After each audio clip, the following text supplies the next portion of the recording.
Award winner himself, director and executive producer, Mr. Danny Boyle.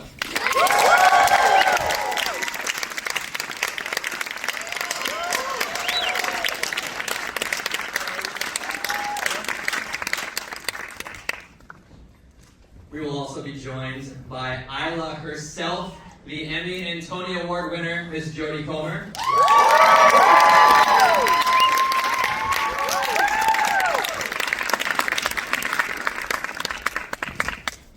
And finally, our leading man himself, the Golden Globe winner, Mr. Aaron Taylor Johnson.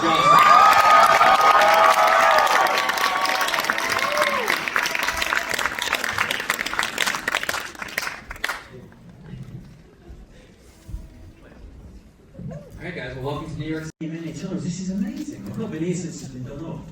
It's fantastic. Anyway, it was, well, we kind of did it, when we did the original film, it was, when you make films, it doesn't matter whether they're successful or not, they all fade, gradually, as they should.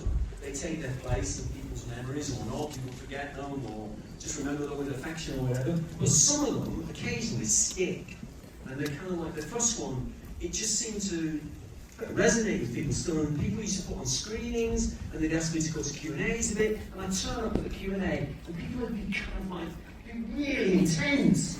Have the rage virus. Well, you're watching the film, yeah.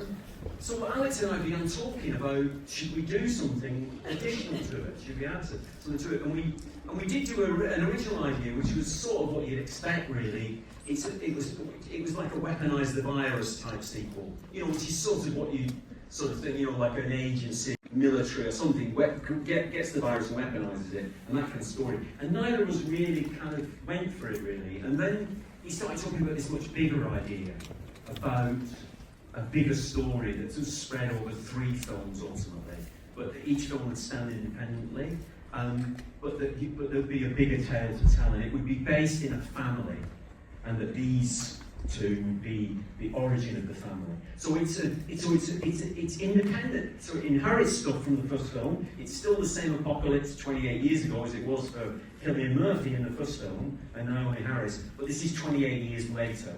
And we don't know what's happened to them. I'm not allowed to tell you. But these two are more than worthy standards. Yeah. Before we get into Jamie and Isla, I want to ask you both, Jodie and Aaron, your relationship with the 28 Later franchise. What was your introduction to these? I don't want to get in trouble. Maybe pack a tissue. I don't know.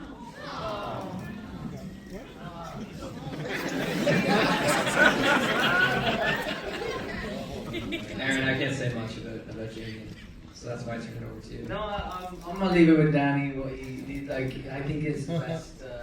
There's a guy in it. So if these guys aren't enough, there's a guy in it at the end called Jack O'Connell. I don't know if you saw Sinners. Do you see Sinners? So he's the chief vampire in Sinners, and Jack kind of is right at the end. He's in the film. Right at the end of the time. So that is, that's a treat. There are characters we get to meet. Obviously, Ray Payne's character is close here. Yeah, and I wanted to apologise as well on behalf of you if you were Teletubbies fans.